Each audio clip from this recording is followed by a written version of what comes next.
Olá, aluno! Vamos fazer agora a correção da prova do Banco do Brasil, aplicada então no dia 15 de março de 2015. A banca foi então a Sesgran Rio. Nós vamos verificar a parte de informática. Então, meu nome é Henrique Sodré, sou professor de informática e vamos verificar 5 questões. As 5 questões da prova de informática do Banco do Brasil foram tranquilas, né? São questões bem triviais, não tinham um grau de dificuldade muito grande. Então, quais são as questões, quais são os comentários? Acompanhe aqui comigo no slide.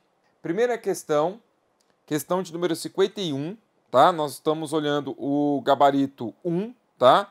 Gabarito 1. Primeira questão fala assim: ao ajudar a preparar uma apresentação no software PowerPoint, com os resultados obtidos por uma agência de um banco, um escriturário sugeriu o uso do recurso de animação, certo? Esse recurso nos slides é voltado fundamentalmente para... Então, nós sabemos que o PowerPoint permite fazer animações. Nós podemos, então, fazer animações para incluir efeitos de entrada, por exemplo, e efeitos de saída. Então, justamente a resposta é a letra D. Então, esse recurso nos slides é voltado fundamentalmente para incluir efeitos de entrada e saída. Mostrando aqui no PowerPoint, o que nós vamos fazer? Olha só.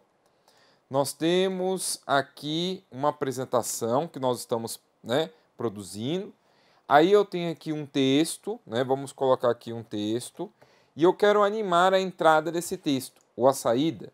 O que eu posso fazer? Considerando aqui no caso o Office, esse Office aqui é o 2013, tá? Então, considerando o Office 2013, nós podemos ir na guia animações. Então, nós temos aqui a guia animações. E nessa guia animações, vocês podem perceber que tem aqui os efeitos de animação que eu posso aplicar, tá vendo? Então, o que acontece? Se eu clicar aqui na setinha, você tem efeitos de entrada, ênfase, saída, certo? Efeitos de entrada, ênfase, saída. Beleza, então é justamente isso o gabarito, justamente isso a resposta da questão. Então, vamos voltar lá para a questão, resposta letra D. É possível, então, voltado para incluir efeitos de entrada e saídas. Vamos para a questão 52. O gerente de uma agência recebeu um e-mail supostamente reenviado por um cliente com o seguinte conteúdo. Então, pensa, o gerente recebeu aí esse e-mail escrito assim: compras rápido, promoção. Prezado amigo, você acaba de ser contemplado na promoção compra premiada, compras rápido e ganhou R$1.000 em vale compras em qualquer estabelecimento que tenha as máquinas compra rápido. Clique no botão abaixo e cadastre-se. Aí, aquela história, né? Pessoas mal intencionadas, elas podem, então, criar e-mails e esses e-mails criados serem repassados para várias pessoas, com a intenção de ludibriar a pessoa. Então, lembra que na prova anterior aí do Banco do Brasil, algumas provas pediram engenharia social. Engenharia social é a arte, então, de ludibriar a pessoa. É a arte, então, de enganar a pessoa passando a lábia 171, né? Então, o que acontece aqui? Está se utilizando uma técnica de engenharia social para poder enganar a pessoa. Clicando no link, muito provavelmente a pessoa vai trazer para o computador, por exemplo, um código malicioso, certo? Algo que pode fazer, inclusive, os dados confidenciais dessa pessoa serem, então, digamos assim, obtidos pela pessoa mal intencionada. Então, a pessoa mal intencionada vai conseguir os dados confidenciais, no caso do gerente aí, se ele clicar no link, ou levar para o computador algum código malicioso. Beleza? Então, o que acontece? Vamos voltar aqui, olha só. Qual deve ser a providência do gerente? Letra A. Clicar no botão e candidatar-se ao prêmio? Não. Contatar o cliente e perguntar do que se trata? Também não. Você não vai, nem responder esse e-mail, né? Devolver o e-mail ao cliente solicitando informações suplementares? Não. Encaminhar o e-mail aos amigos, celebrando o fato e incentivando-os a participar da promoção? De jeito nenhum. Você vai fazer a letra E, contatar o órgão responsável pela segurança da informação, relatar o fato e perguntar como proceder. A resposta é a letra E. Tranquilo, recebendo esse tipo de e-mail, você vai, né, de preferência, especificar isso, relatar isso então lá para o responsável de segurança da informação e deletar da sua caixa postal, ok? Questão 53. Para analisar um relatório financeiro, um funcionário montou uma planilha Excel. Cópia de um trecho dessa planilha é mostrada abaixo. Então vocês podem perceber que nós temos na coluna Q aqui taxa de juros, coluna R valor atual, coluna S valor com juros. E aí então o valor atual com a taxa de juros aqui referente a 4 linhas. Bom, o funcionário deseja calcular cada valor com juros correspondente ao valor atual das células R2, R3, R4 e R5 e lançá-lo respectivamente nas células da coluna S. Ou seja, eu tenho aqui o valor atual, mas eu quero já saber o valor com juros na coluna o quê? S. Bom, cada valor com juros é calculado através de. Então, ele ainda foi tranquilo, foi gente boa de passar para você aí a fórmula. O que é o valor com juros? É o valor atual mais o valor atual vezes a taxa de juros. Por exemplo, vocês podem perceber que aí no caso S2 então vai ser igual ao valor atual, que está onde? Em R2, R2, mais o valor atual novamente é R2, vezes, né, a taxa de juros. Lembrando que vezes no Excel é asterisco, né? Vamos já colocar no formato Excel, asterisco. Vezes a taxa de juros. A taxa de juros é Q2. Então, Q2. Qual é a fórmula que deve ser lançada pelo funcionário na célula S2 para calcular corretamente o valor com juros correspondente ao valor atual de 100 mil e que pode então ser copiado para as células de baixo, ou seja, as células S3, S4 e S5, usando sempre a mesma taxa de juros de 0,4%. Opa, olha só, eu quero usar sempre a mesma taxa de juros de 0,4%, contida então na célula Q2. Em resumo, Q2 vai ter que estar fixo. Eu quero sempre fazer referência à célula Q2. Para fixar algo, lembra, nós precisamos então utilizar o cifrão. No caso, vamos ver aí as alternativas. Então, usando aqui as alternativas, nós percebemos que a fórmula seria, então, dessa maneira, né? S2, vou colocar o apontador, tá?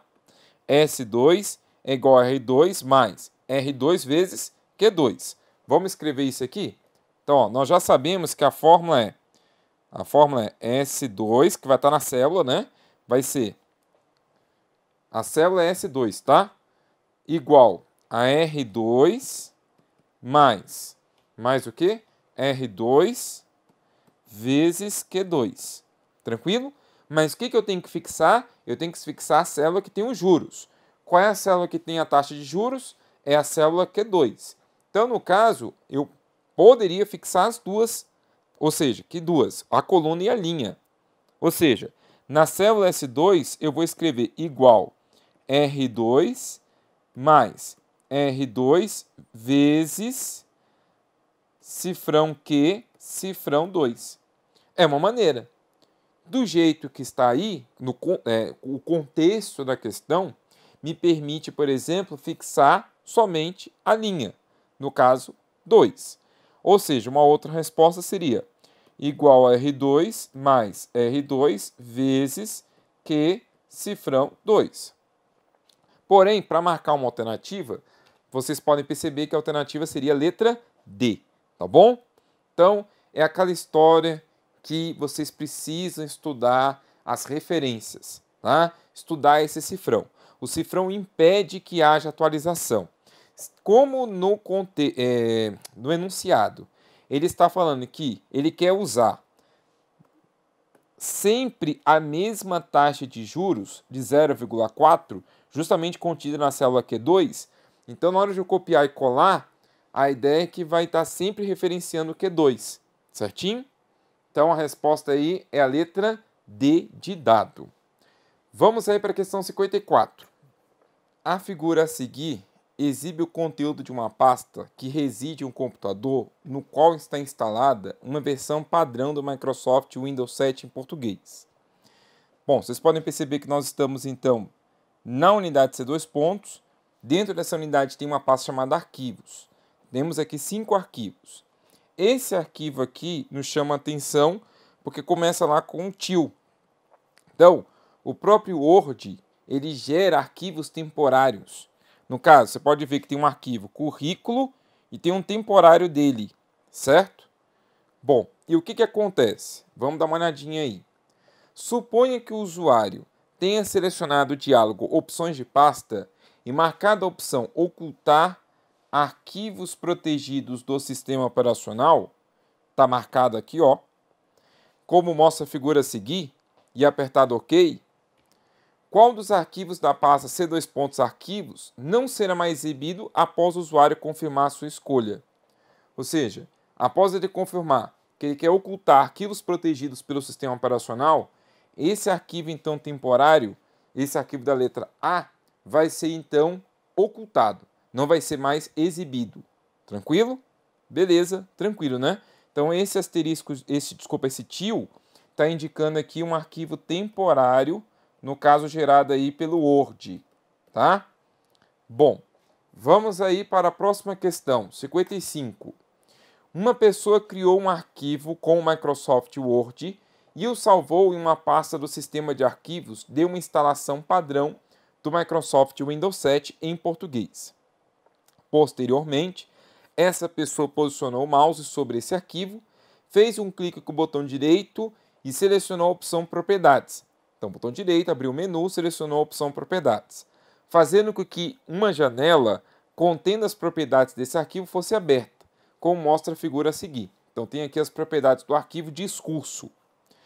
Tem aqui dois atributos, um chamado somente leitura e o outro oculto. Vocês podem perceber que aparece, então, bem aqui, ó, nome do arquivo discurso, atributo somente leitura e oculto. Bom, após a janela ter sido aberta, o usuário marcou a opção somente leitura e confirmou, apertou OK. A escolha dessa opção, o que ela faz? Letra A. Fará com que o arquivo só possa ser aberto mediante o fornecimento de senha? Não. Somente leitura não tem nada a ver com a questão de senha. A ideia é que, marcado como somente leitura, eu não vou conseguir alterar o arquivo. Ele é somente leitura.